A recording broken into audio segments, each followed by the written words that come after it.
Capítulo 11. Estava chegando o dia do retorno de Lady Hasson. A data já estava marcada e Anne, devendo juntar-se a ela tão logo ela estivesse instalada, se preparava para logo mudar-se para Kellynch e começava a calcular como seu conforto seria afetado com aquilo. A mudança deixaria no mesmo vilarejo do capitão Wentworth, a meia milha dele. Teria de frequentar a mesma igreja e as duas famílias passariam inevitavelmente a se visitar. Isso não era bom para ela, mas por outro lado, ele passava tanto tempo em Uppercross que quando ela voltasse para lá, poderia considerar que estaria distanciando-se dele, mais do que se aproximando, e tudo bem considerado, achava que sairia ganhando nessa interessante questão, quase tanto quanto ao mudar de companhia doméstica, deixando a pobre Mary por Lady Hasson. Ela queria que fosse possível evitar ver o capitão em Kellynch Hall. Aquelas salas haviam testemunhado velhos encontros que seria doloroso demais rememorar, mas estava ainda mais angustiada com a possibilidade de Lady Hasson e o capitão Wentworth nunca se encontrarem em lugar nenhum. Eles não gostavam um do outro e reatar as relações agora não melhoraria a situação. E se Lady Hasson os visse juntos, poderia pensar que ele era senhor de si até demais e ela pouco demais. Essas eram as suas principais preocupações ao prever a mudança de Uppercross, onde sentia já ter passado tempo demais. O proveito de seus cuidados com o pequeno Charles sempre daria certa doçura às lembranças daquela visita de 2 meses, mas ele estava recuperando-se rapidamente e ela não tinha mais nada que a retivesse ali. O término da visita, porém, foi bem diferente do que ela havia imaginado. O capitão Wentworth, depois de 2 dias sem ser visto nem ouvido em Uppercross, tornou a aparecer na casa para justificar com um relato do que o afastara de lá. Tendo enfim recebido uma carta de um amigo, o capitão Harville, soube que ele se estabelecera com a família em Lyme, para lá passar o inverno, e que estavam, portanto, sem saber, a só 20 milhas um do outro. O capitão Harville jamais tornara a gozar de boa saúde desde um grande ferimento que sofrera 2 anos antes, e a ansiedade do capitão Wentworth em vê-lo o determinara a ir imediatamente a Lyme. Lá estivera por 24 horas.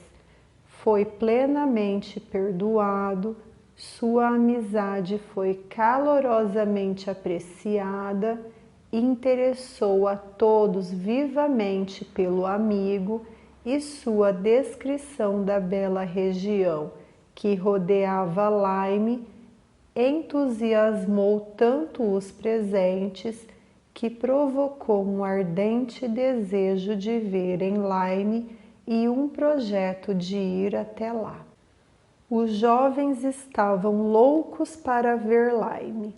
O capitão Wentworth falou de voltar lá. Era só 17 milhas de Uppercross. Embora fosse novembro, o tempo não estava nem um pouco ruim. Em suma, Louisa, que era a mais ansiosa das ansiosas, tendo tomado a resolução de ir, e além do prazer de fazer o que queria, estando agora armada com a ideia do mérito que consistiria manter-se em seu próprio rumo, conseguiu fazer prevalecer seus planos contra os de seus pais, que queriam adiar a ida até o verão. E a Lyme haviam de ir Charles, Mary, Anne, Henrietta, Louisa e o capitão Wentworth. O primeiro plano, mal concebido, era ir de manhã e voltar à noite, mas isso o Sr. Musgrove, para o bem de seus cavalos, não aceitaria. E quando o projeto veio a ser racionalmente considerado, viu-se que um dia de meados de novembro não proporcionaria muito tempo para se conhecer um lugar novo, depois de deduzidas 7 horas, como exigia a natureza da região para ir e voltar. Deviam, portanto, passar a noite lá e não ser esperados de volta antes do jantar do dia seguinte. Essa foi considerada uma melhora considerável, e embora todos se tivessem reunido cedo na casa grande para o desjejum e partido muito pontualmente, a tarde já ia tão avançada quanto as 2 carruagens, o coche do Sr. Musgrove com as 4 damas e o cabriolé de Charles em que levou o capitão Wentworth. Começaram a descer a longa colina que levava a Lyme e entraram na ainda mais escarpada rua da cidade, que ficou muito evidente que não teriam muito tempo para observar as cercanias antes que a luz do dia se apagasse e o calor arrefecesse. Depois de reservarem os apartamentos e encomendarem um jantar num dos albergues, a próxima coisa a fazer era, sem dúvida, caminhar direto para o mar. O ano já ia avançado demais para qualquer diversão ou entretenimento que Lyme, como um lugar público, podia oferecer. As casas estavam fechadas, quase todos os hóspedes haviam partido. Pouquíssimas famílias, além dos próprios moradores, ainda permaneciam.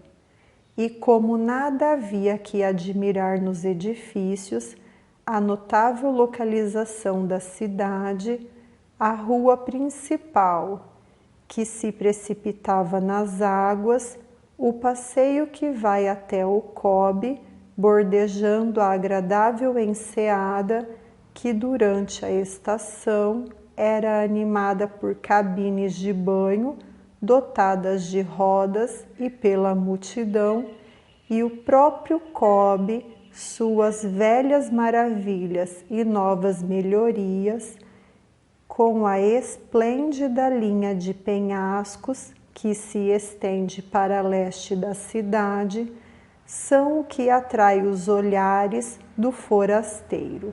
Só mesmo um estrangeiro muito estranho não percebe os encantos das cercanias imediatas de Lyme e não deseja conhecê-las melhor.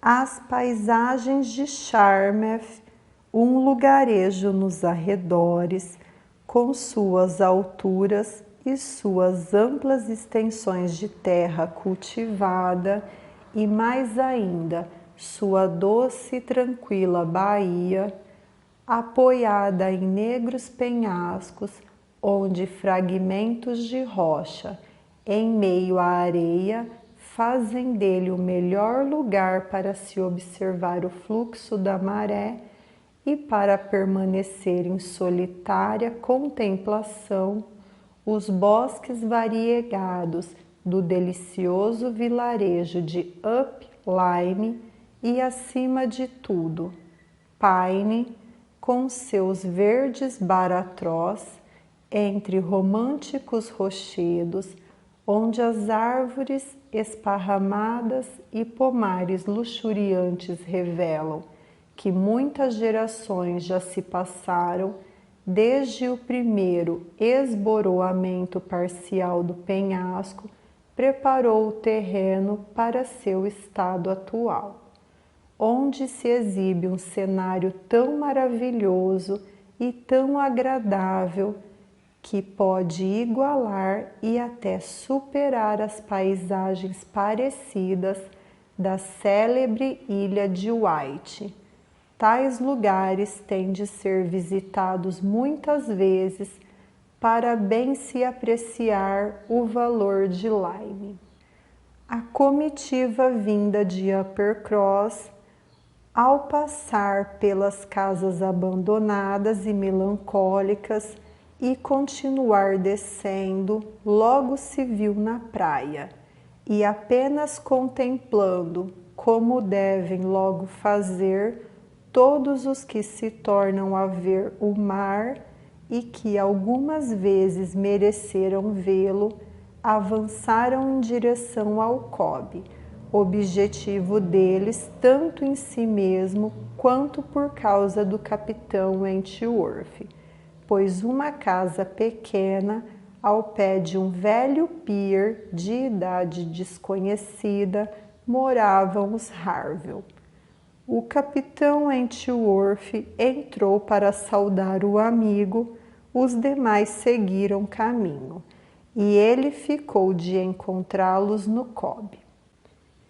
Eles não se cansavam de surpreender-se e admirar-se, e nem mesmo Louisa parecia perceber que muito tempo se passara desde que se haviam despedido do capitão Wentworth, quando o viram vindo em sua direção com 3 companheiros, que todos, pela descrição, já sabiam ser o capitão e a senhora Harville, mais um certo capitão Benwick, que estava passando um tempo com eles.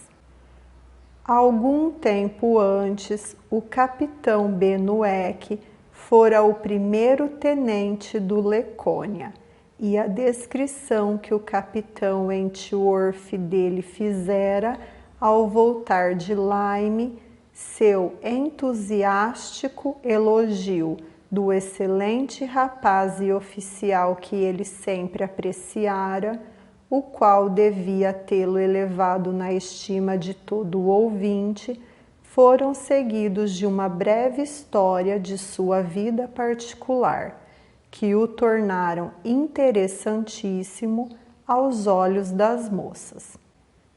Ele fora noivo da irmã do capitão Harville e agora pranteava sua morte.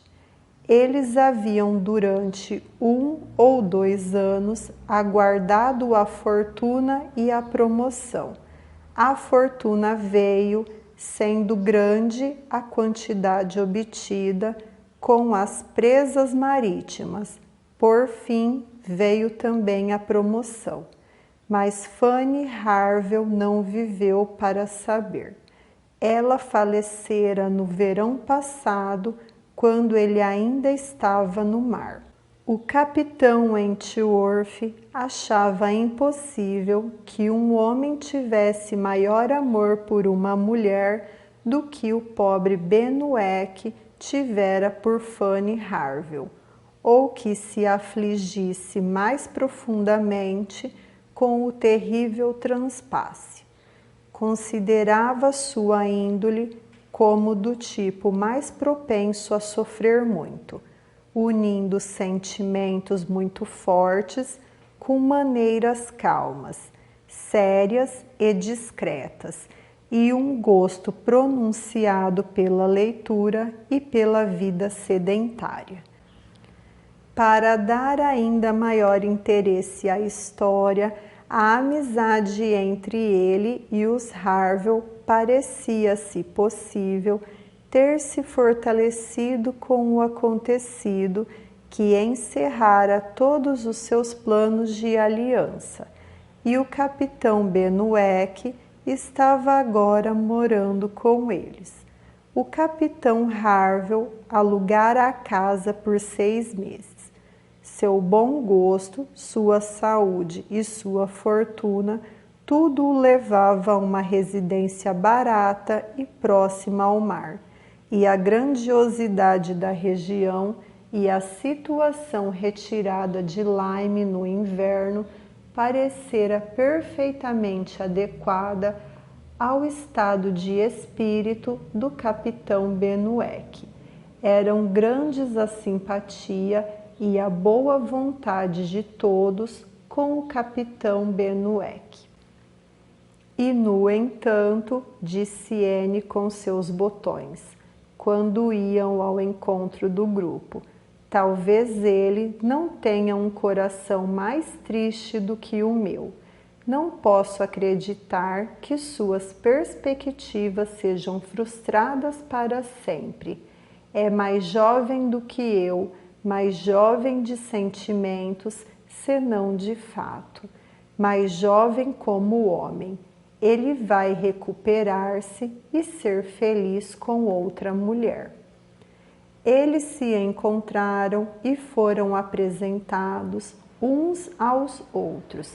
O capitão Harville era um homem alto e moreno, com uma expressão gentil e benévola.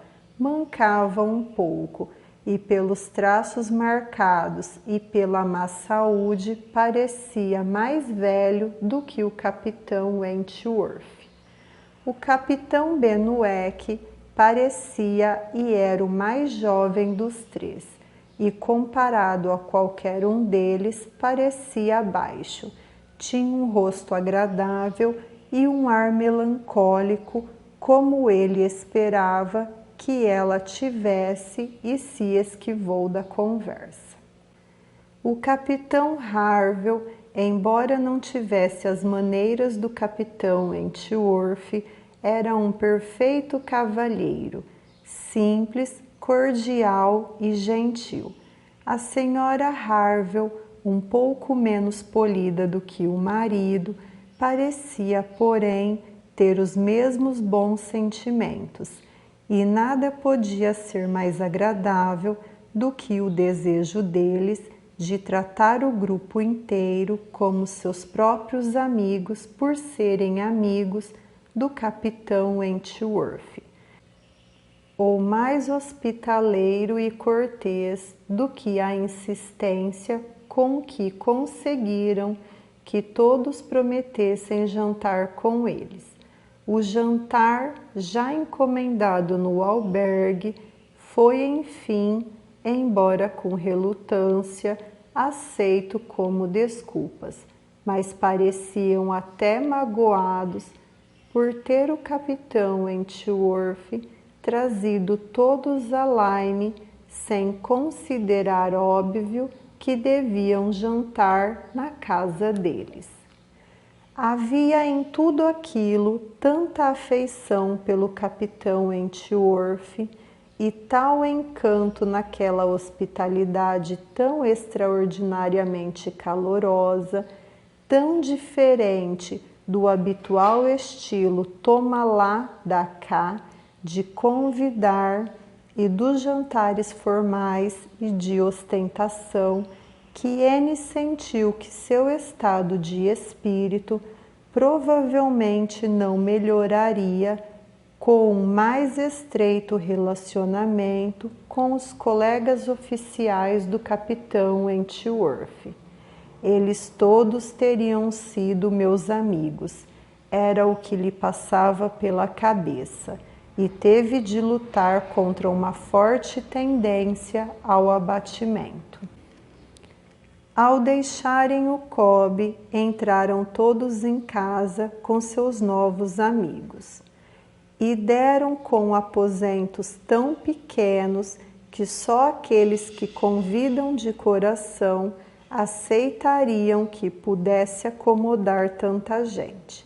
A própria Anne ficou por um momento pasma com aquilo, mas o espanto logo se dissolveu nos sentimentos mais agradáveis provocados pela vista de todas as engenhosas soluções e os simpáticos arranjos do capitão Harville para aproveitar o máximo do espaço disponível e suprir as deficiências dos móveis de aluguel e proteger as janelas e as portas das previsíveis tempestades de inverno. Era mais que apenas curiosa para Anne a diversidade na decoração dos cômodos, onde o mais básico e simples mobiliário fornecido pelo proprietário, com a costumeira indiferença, contrastava com alguns artigos de uma rara espécie de madeira, magnificamente trabalhada e com objetos exóticos e valiosos trazidos dos países distantes que o capitão Harville visitara. Como tudo aquilo estava ligado à sua profissão, ao fruto de seu trabalho, ao efeito de sua influência sobre os hábitos, à imagem de repouso e felicidade doméstica que apresentava, representava para ela algo mais ou menos do que uma visão gratificante. O capitão Harville não era um leitor, mas tinha reservado excelentes acomodações e fabricado belíssimas estantes para uma razoável coleção de livros bem encadernados de propriedade do capitão Benwick. A sua claudicação impedia-o de fazer muito exercício, mas uma inteligência prática e engenhosa parecia proporcionar-lhe constante emprego dentro de casa. Desenhava, envernizava, praticava a carpintaria, colava, fazia brinquedos para as crianças, fabricava novos tipos, melhores de anzóis e ferros para a rede. E se nada mais lhe restava para fazer, remendava sua grande rede de pesca num dos cantos da sala.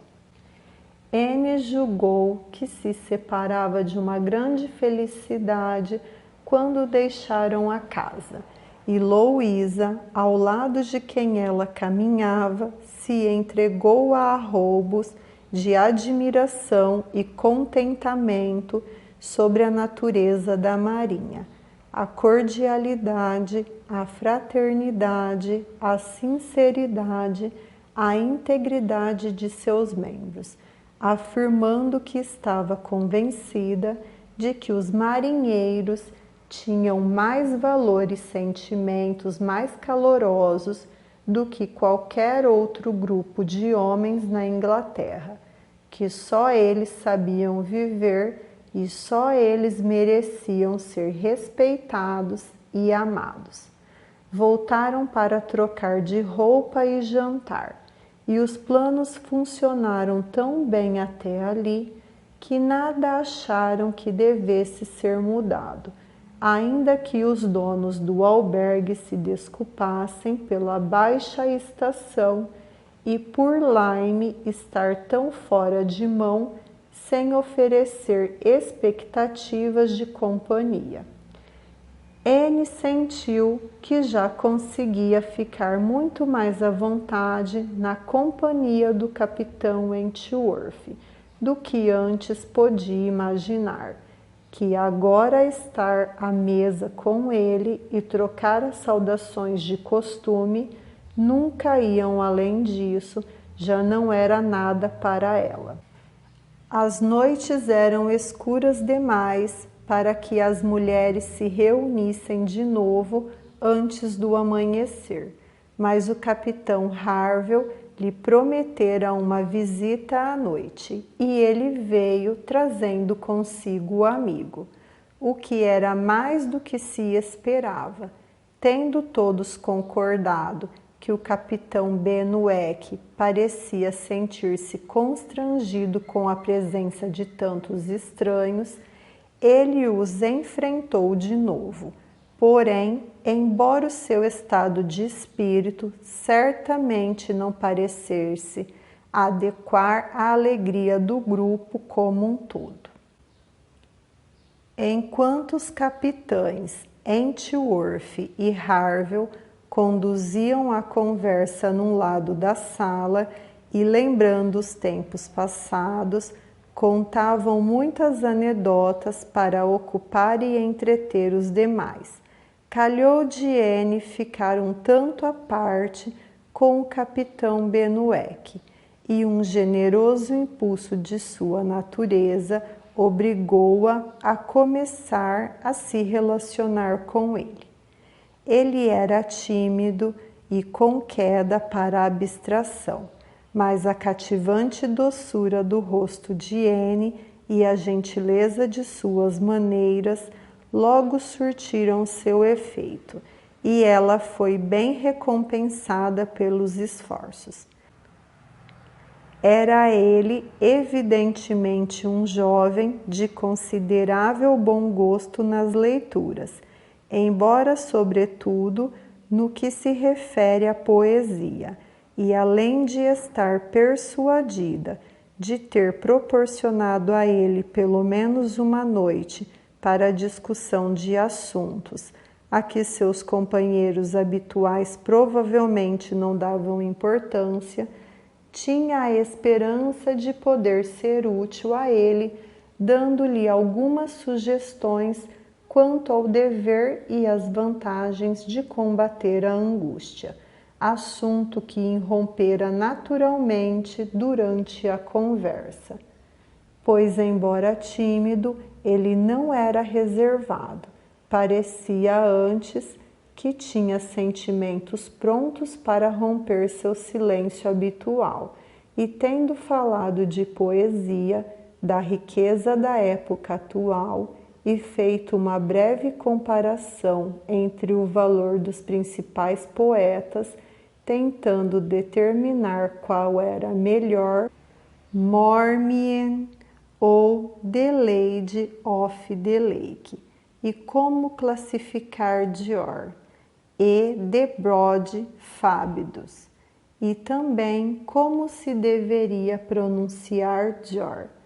Mostrou-se tão intimamente familiarizado com todas as mais ternas canções do primeiro poeta, quanto com todas as apaixonadas descrições de desesperada agonia do segundo.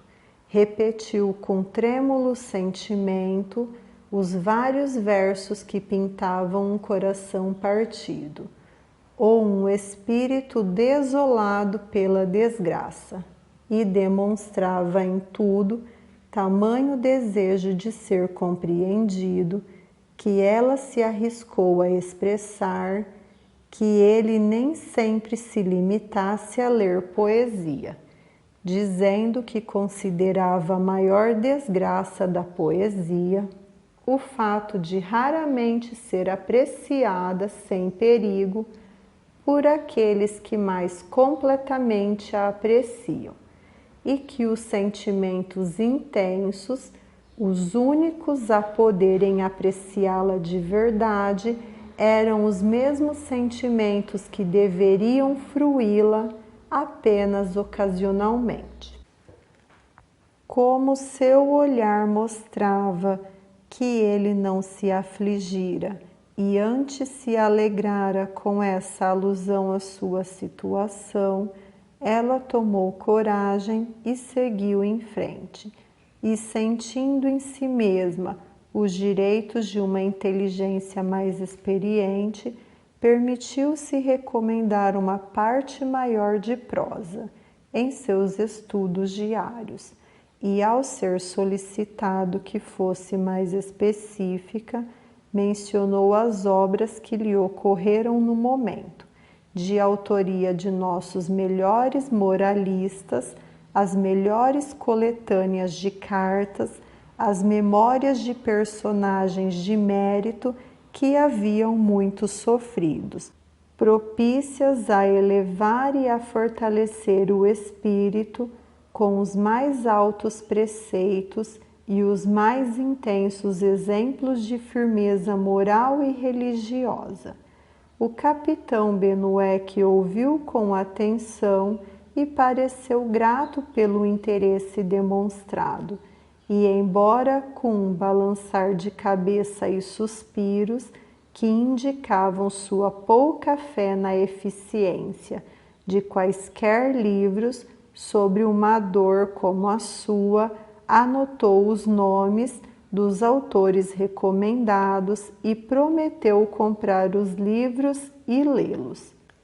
Quando a reunião terminou, N não podia deixar de se divertir com a ideia de vir a Lyme para pregar a paciência e a resignação a um jovem que jamais vira antes.